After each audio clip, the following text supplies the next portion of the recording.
Hello everybody and welcome to another video with the Meeple Maven. My name is Jeff, I'm your host, and today we're going to be doing a complete strategy guide for the game Bunny Kingdom.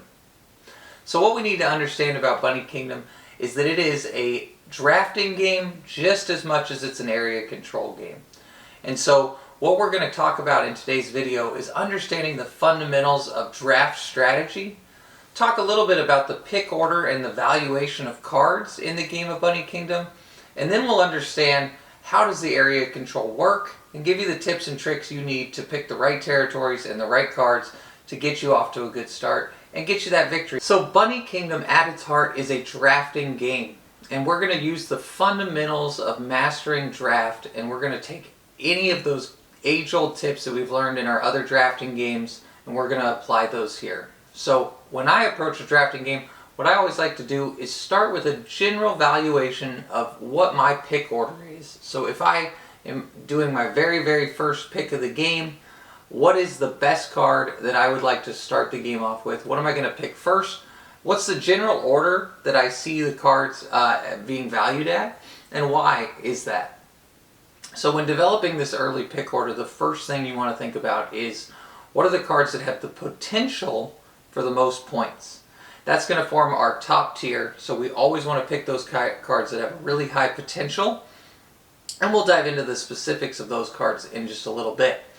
Then beyond that, what we're going to look for is cards with a little less potential but that are consistently good point scorers. So consistency is going to be our next area. And then when we go below that, we're looking, unfortunately, sometimes you're going to get a bad hand and you have to go lower in the pick order. That's when we're getting the less consistent cards and the less reliable cards that really don't have as much upside in the long run. So that's how we're generally going to value it, right? The best picks are those with really high potential, and then those that are able to consistently score a high amount of points. And then we have those that maybe are less consistent or have a lower upside. That's our next tier down. And then we kind of just go beyond that and keep going down the list. So we'll talk about the specific cards and how we put them. But that's the general idea behind how I put together the value of the cards. Alright, so we've talked a little bit about the value of the different cards, and we're understanding how we want to generally go in with evaluation at the start of the game, right? But unfortunately for us, as soon as that first pick happens, all of the equations change. So everything in this game, and any drafting game really, is constantly changing based on a few factors. So I want to go over a few of the questions that I ask myself, and every time I get a new set of cards, and every time I have to decide on what to pick, I'm asking myself these three questions. So the first question is, what is the best card for me? So again, that pick order, that strength, that valuation that we talked about earlier, that's going to help me answer that first question, right? So at the very beginning of the game, I know these are the cards that are the best for me, and then I know my whole ranking list down there, okay? But then the second question we want to ask ourselves is, what do our opponents want? Which of these cards are also good for my opponents? So at the beginning of the game, all of the good cards are good for you and good for your opponents. You really don't have any additional information. But as the game goes on, territories that are adjacent to your opponent might be much more valuable for your opponent. You might know that your opponent has certain parchment cards. For instance, they might be getting 2 points for every wood, so you wouldn't want to pass them a wood territory, for example. So as you gain more information as the game goes on, you're more easily able to answer these questions and understand, well, this one's clearly going to help my opponent quite a bit, whereas this one will help me quite a bit. Now, the third question that we want to ask is, which of these cards are going to come back to me? Now, this is probably the most skill-intensive part of playing Bunny Kingdom or any drafting game. So what we call this is called wheeling. I need to be good at anticipating which cards I think are going to come back from my opponents. So understanding what your opponents are trying to do, understanding how your opponents view the valuation of the cards, and understanding which cards are likely to be picked by your opponents will help you to determine which cards will return to you so that you can pick them on your second time around. Now, It's a very, very challenging subject to get right, and I've been playing hundreds of games of this, and I still think that my opponents are going to pick certain cards and let me have certain cards back, and then invariably they do the opposite of what I think. So you're never going to be perfect, you're never going to get it fully right, but you want to have a general idea of, well, this card's worth nothing for my opponent, so they're for sure going to let me have that back, right? Whereas if you pass cards that are good for your opponents and expect to get them back, you're going to have a bad time. So once you've asked yourself those three questions, we're going to use those answers to try to understand which card to pick. And so some general rules of thumb is, in a vacuum, you want to take the card that's best for you, but you have to sometimes take a card that is better for your opponent to block your opponent. And in general, if two cards are about the same to you, you would want to take the one of those two cards that's better for your opponent, right? So if card A and card B are both going to score me 10 points, but card B scores my opponent 10 points and card A only scores my opponent 2 points, I'd want to take the card that is the same value for me and much better for my opponent so that they can't get that card.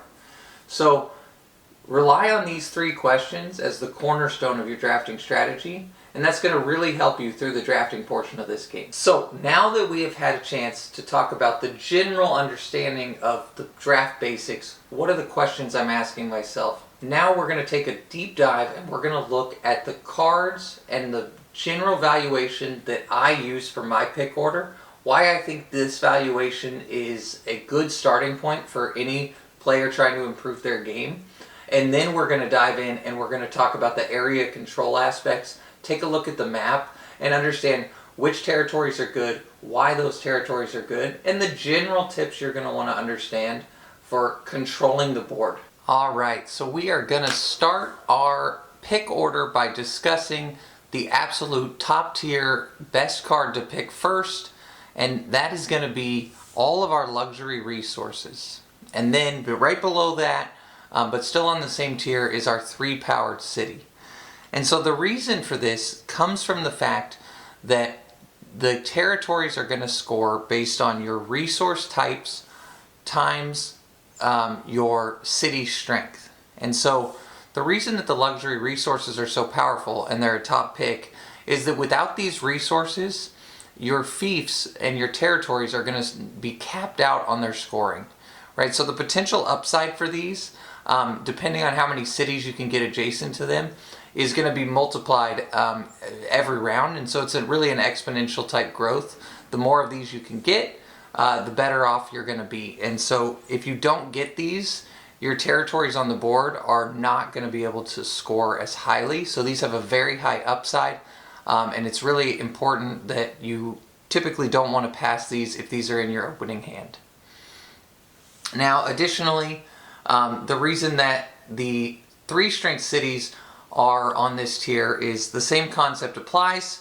We're multiplying our resources by our cities, but these are just very, very efficient. So one card, even if you just get it with the standard 3 resources of fish, carrots, and wood, you're still getting 9 points every round. So let's say we're able to get the 3 basic resources with a mountain city, 3-strength city in round 1, and we score that all 4 times. That's 36 points based off just this card with no additional cities. So you have a really high upside. It's a very efficient point scoring card. So that's why these form our very top tier of cards, and these are the ones that you really want to be picking in your starting hand. Now right below the luxury resources and the 3-powered cities is our premier top tier parchment cards. Now, the reason these top tier parchment cards are top tier is because they have the potential to score some of the highest point values in the game, and the earlier you take them, you're able to build your strategy around them, and you're really able to maximize the points that you're able to score from them. So the Woodland King and the Fisher King both give 20 points if you receive 7 of the corresponding resource. And then Pan Pan the Barbarian. Now, this at first glance, you receive 2 for each territory with not a city or a resource on it. Now, when I first started playing the game, I thought, well, that's crap. I don't want to get anything without cities or resources. I want all my stuff to be packed with cities and resources. Well, the fact of the matter is that at the end of each round, you're very likely to get past territories that don't have cities or resources, just because those are the cards that other players don't want. So this card's rewarding you with points for cards that you're inevitably going to get at the end of the round anyways. So you can likely score anywhere from 10 up to 30 points on Pan Pan the Barbarian, depending on how the game pans out. Pans out. Now, lastly is our treasure combo here. So in the base game, there's Treasure Hunter and Treasure Guardian. Now, if you're able to get every treasure that's in the base game, then you could get 30 total points off of the Treasure Hunter. I'm sorry, 29 points off of the Treasure Hunter. And then the Treasure Guardian would be able to get you 24 points. So if you got all the treasures plus these two cards, you would have somewhere in the ballpark of 72 points. And that's an immense amount of points off of just the Parchments with absolutely no territories whatsoever. So getting these early on lets you understand that you need to pick up the treasures, and it allows you to get a huge upside of points at the end of the game. And a lot of those are only 1 point cards for other players, so they might not think that they need to be picking up the 1 and 2 and 3 point treasures. And then right below those, the cards that I value highly are the Socialist and the Liberal. These allow you to copy a parchment cards from your neighbor. Now, most of the time in a 3 or 4 player game, your neighbors are going to likely take parchments that are either good across the board, something like Pan Pan the Barbarian, and getting to copy one of the best parchments in the game is fantastic. Or what will happen is your opponents will notice that maybe you have 7 fish, and so they'll take the Fisher King to block you, but you can just copy that and still score the 20 points. So these have a chance to be additional copies of these top tier parchments, and even at their worst, they're very likely to still copy something that gets you somewhere between 10 to 12 points, depending on how the game pans out. So these have a high upside, very low downside, and I value these very highly. Now these two parchment cards are, I would say, just below this tier, and they have high potential upside, but you do need to do a little bit of more jumping through hoops to make these work. But I like to take these early as well, and so I'd place them just below the tier that we just talked about. The next level down is going to be our 2-power cities, and then what I like to call the A tier parchments, right? So we had the cream of the crop was right above this. Then we have our 2-power cities, and those are placed where they are in this list because of their efficiency. Not quite as efficient as the 3-power city, but they can still earn quite a bit of points early on in the game. And then we have our next level down of parchments, and these are the parchments that are likely to be able to score you anywhere from 10 to 15 points, and can do so pretty consistently, and they really don't have too much downside to them. So there is the Carrot King, so he's like the little brother of the Fisher King and the Woodland King. And then King of Thieves, which rewards you for cities. The Carrot Conquistador, which needs three territory fiefs. And then these are all 2 for a given type of territory. So these are all good, likely to score you in about the 10 to 12 point range. There's another couple that also score 12 points, but I find those to be a little less consistent, and so they've been ranked a little lower on the list. So just below the second tier of parchments, which are still the great consistent parchments that score you about 10 to 12 points, you might be thinking, well, this is an area control game, Jeff. Shouldn't it be territories now? Not quite yet. So the next thing down on the list is going to be wild resources and provisions cards. Now, the reason that the wild resource is ranked at this level is because it's often easy to get 2 types of resources into one of your fiefs, but it's sometimes challenging to get all 3 types, and this will often increase the value of your fief quite early on in the game, allowing you to score it 2 or 3 times throughout the game. So this could give you the potential to score quite a few points and get that one missing resource type. It also helps with your bonus cards like the Woodland King, Fisher King, or any of those that award you for the different resource types. So it's very likely to score you a good chunk of points. And then beyond that, why the provisions card? Well, as we're going to look at when we talk about the area control aspects of the game, a lot of the territories are very similar to each other.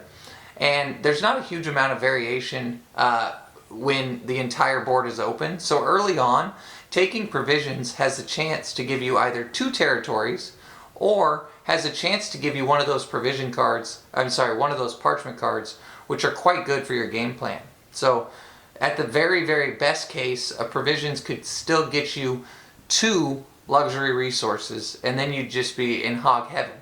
So provisions cards have a huge amount of upside. They also have the potential to be completely duds, but in general, I like to pick them above just some random old territory because they have a chance to be twice as good, or potentially even more.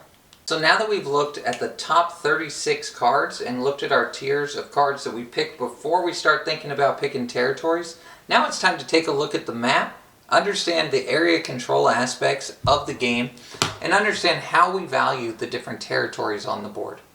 So as you can see from this board here, there are water with fish, forests with wood, and fields with carrots.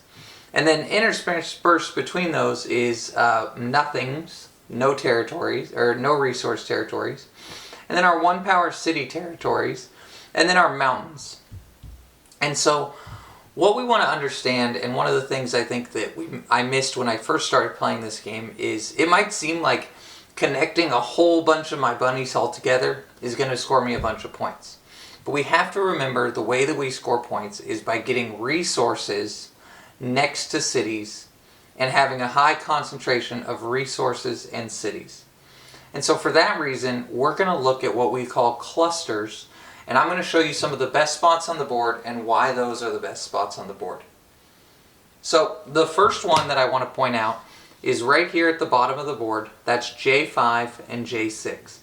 Now, the reason this is powerful, and the other ones I'm about to point out, is because there are 2 of the basic resources next to each other, and they allow you to get easy connection between 2 resource types, and they allow you to put cities onto those to score a bunch of points early on in the game and throughout the game consistently. So the 4 spots where there are clusters like that is J5 and J6, I-10 and J10 where you have wood and water, C4 and D4, and then A7 and A8. So to demonstrate the best case scenario for those is if I have a bunny on J5 and J6, that's 2 picks, and then I have 2 power cities here, I now have 8 points, 4 cities times 2 resource types, and I could score that each of the 4 rounds. So if I get 2 double cities, a fish and a carrot, all in the first round, that'd be 32 points at a minimum that I'm going to score with just 4 cards. So those powerful clusters are really important, and you want to avoid these areas where you have to get a lot of the connector territories, and so it's important to look for those throughout the game. In addition to those power clusters that we just pointed out, there's a couple places that have resources that are separated just by a city. So something like J2, J3, J4 has a city connecting 2 resource types. You also have A7, A8, I already pointed those out, I'm sorry, but A7, city, and C7 can be a very good connection through the city. And same thing over here, you can connect wood with city with fish. So generally the same thing applies, but it doesn't need to be 2 directly adjacent resources. You can also connect them by connecting with a city. Now, beyond that, you might be thinking, okay, well, I haven't got any of the amazing cards. I haven't got any of the territories that are in these little power clusters, so now what? I've got a handful of bad cards. So my general rule of thumb is if I'm stuck with not great choices, I like to take the city cards that are on the board, because at the end of the day, cities are the way that you score points. And so I always like to take these cities. They help me connect, they could score me points, and if I keep taking city cards when I don't know what else to take, it's going to prevent my opponents from scoring a lot of points. So I value the cities, I would say, higher than the resources. And then the last thing to consider is mountain territories. So taking mountain territories is generally going to be better than taking the non-mountain territories here. And the reason for that is that you can place 3 cities or special resources on them later in the game to score yourself a lot of points. You might be thinking, what about camps? What about sky towers? Those didn't come into your list in your valuation. Well, the fact of the matter is that early on in the game, I try to avoid taking sky tower or camp cards because inherently they are going to score no points on their own. So unless you really need them to connect your territories, I generally don't pick camp cards and sky towers early. But depending on how spread out I end up being and what those could potentially score me, those values might go up. So there's times when the sky tower is the absolute best card in the world for you. And then there's other times where you have all your territories connected and it's just completely useless. So I kind of take those on a case-by-case basis and I don't value them very high. But other players might disagree. Let me know if you think they're a little better in the comments.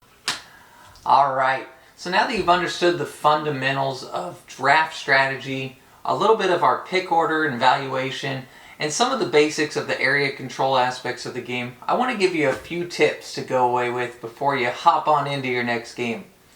So the first tip is, keep in mind that all of the cards are not going to be picked, and so you really don't want to hinge your strategy too much on any one specific territory, because that territory might not show up. So there's games where I'll have a bunch of cities and a bunch of resources, and I just need that one territory to connect them, and that can be detrimental because that territory may never show up. So be very careful about that.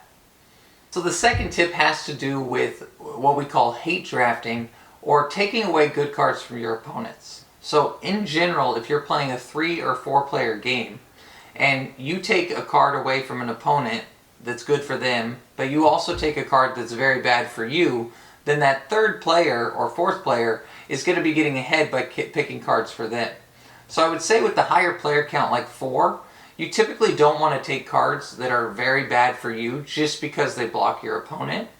Now, of course, there's situations where you're, giving your opponent a card that gets them 20 or 30 points, might not be worth it. So there are occasions where it's good, but it generally, at the higher player counts, does not value you as much to hate draft cards from other players, unless you're able to do so with a card that also helps you. Now, that tip is completely reversed for 2-player, because in the 2-player game, every card and every point that you cost your opponent is essentially a point that you scored. It's a zero-sum game. So in 2-player, hate draft all the time. In higher player counts, really only hate draft if you're hate drafting a very large number of points, or you're also taking something that benefits you. Third tip comes again to the multiplayer aspect of this game, and that is when you're thinking about blocking your opponents, try to get a feel for how well your opponents are doing relatively in the game. If you're in a 3-player game and player A is doing very, very well and player B is struggling, and you see a card that's amazing for player B, it might be okay to pass player B that 20-point parchment and not take it from them and not block them because you take something that's better for you.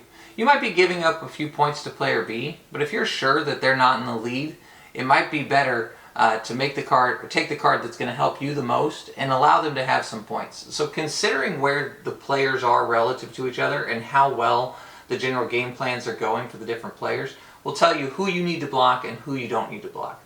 You really don't want to spend your time blocking the guy who's not going to win the game anyways. But you might be more valued blocking the guy who's in first place. So just think about the relative position and strength of the players when you're making those decisions about who to block. Well, thanks for tuning in to the Bunny Kingdom Strategy Guide here with the Meeple Maven. I want to recap a little bit about what we talked about. So start by putting together a valuation of the cards and understanding the general order you want those cards to be valued in. Then adjust that by asking yourself constantly 3 questions. Ask yourself, what card is best for me? What does my opponent want out of this pack? And what do I think is going to come back? And use that to adjust the valuation throughout the game. Always do the math to add up the points relative as the game goes on. And then remember those tips about area control and those general tips I told you at the end of the video. And you should be off to the right races for your next game of Bunny Kingdom. Let me know in the comments if there's any parchment cards you disagree with my placement in the pick order, or if there's anything cool you'd like to share about your next game of Bunny Kingdom. But with those tips in hands, you are ready to hop in and succeed the next time you play Bunny Kingdom. Thanks for tuning in.